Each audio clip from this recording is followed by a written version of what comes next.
Rock music is built on raw emotion, rebellious energy, and above all, the power of the guitar solo. A single solo can elevate a song to legendary status, define a generation, or even change the trajectory of rock itself. From the wild chaos of the 60s to the technical wizardry of the 80s and the soul-driven riffs of modern legends, these solos didn't just impress, they shaped history. Here are the top 10 guitar solos that shaped rock history, not just great, but iconic.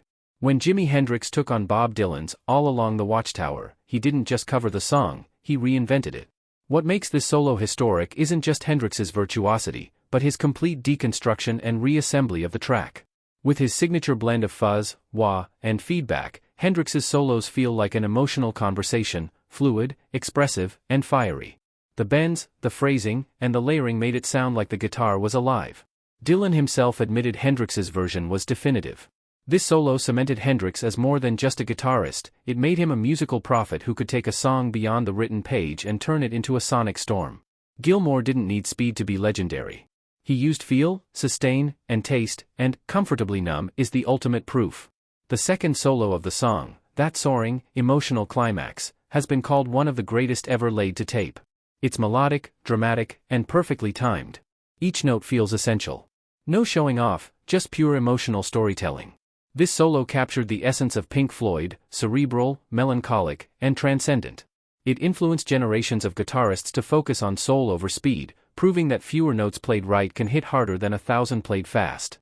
Eruption wasn't just a solo, it was an earthquake. When Eddie Van Halen unleashed this 1-minute, 42-second instrumental, he rewrote the rules of guitar playing.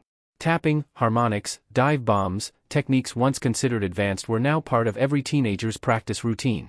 The lightning speed and surgical precision stunned audiences and critics alike.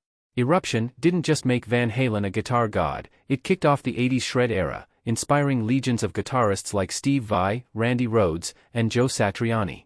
This solo didn't just shape rock history, it split it into before and after Eddie. If you've ever walked into a guitar store, you've probably heard the iconic opening riff and been warned not to play it. But it's the solo at the climax that earns its place in rock history. Jimmy Page's Stairway to Heaven solo isn't just technically brilliant, it's compositional perfection. Each note builds on the last, slowly ascending until it bursts into an ecstatic crescendo. This solo is a rite of passage for guitarists. It showed how a guitar solo could elevate a song into a myth, and how lead guitar could tell a story of longing, triumph, and transcendence. In a decade dominated by hair metal excess, Slash brought back soulful blues rock with a modern edge. The solo in Sweet Child O' Mine is a masterclass in melody and attitude. It doesn't overwhelm, it seduces. Slash bends and wails with a Les Paul tone that's instantly recognizable. The phrasing dances around Axl Rose's vocals before exploding into one of the most memorable finales of any 80s rock track. This solo revived arena rock's credibility, proving that you didn't need flash and spandex if you had feel and fire. Queen's magnum opus wasn't even supposed to have a guitar solo, until Freddie Mercury asked Brian May to compose something melodic. What May delivered is surgical in precision and emotional in depth. Clocking in at under 30 seconds, this solo is a miniature masterpiece. May's custom-built, red special guitar and multi-layered harmonies create a tone that's operatic and uniquely his own. It's not just a great solo, it's a turning point in the song, bridging the ballad and the operatic chaos that follows. Brian May proved that melody and orchestration could coexist with rock's raw power. Before shredding had a name, Ritchie Blackmore was doing it live in '72. Highway Star is one of the earliest examples of a full-blown neoclassical rock solo. Blackmore, inspired by Bach, ripped through scales with precision and passion, blending classical technique with Marshall stack power. This solo influenced a generation of metal and hard rock guitarists, from Yngwie Malmsteen to Metallica's Kirk Hammett, establishing a new blueprint: virtuosity meets aggression. Highway Star proved that rock could be intellectual without losing its fury. Tony Iommi didn't just play solos, he forged them in darkness. In War Pigs, the Black Sabbath riffmaster turns doom and destruction into a snarling, bluesy barrage of emotion. What makes the solo special isn't just technique, it's Iommi's ability to make chaos feel structured. The bends are wild, the licks aggressive, but it all comes together like a warning siren from hell. This solo shaped the DNA of heavy metal guitar, influencing every doom, sludge, and thrash band that came after. It was gritty, political, and unapologetically heavy. While most guitar gods relied on distortion and speed, Mark Knopfler used his fingers, tone, and finesse. The Sultans of Swing solo is one of the most sophisticated in rock history. Played on a clean Strat, Knopfler weaves jazz, blues, and country into a fluid, dynamic tapestry. No picks, no gimmicks, just raw talent. The phrasing is conversational, the rhythm complex, and the tone smooth. It redefined what a solo could be: smart, subtle, and emotionally layered. Knopfler's style was a refreshing contrast in an era of overproduction. He reminded the world that restraint is sometimes the loudest voice. Yes, it's simple. Yes, it's sloppy. And that's exactly why it changed rock forever. In an era bloated by hair metal theatrics, Cobain's solo in "Smells Like Teen Spirit" mocked the very idea of the flashy guitar hero.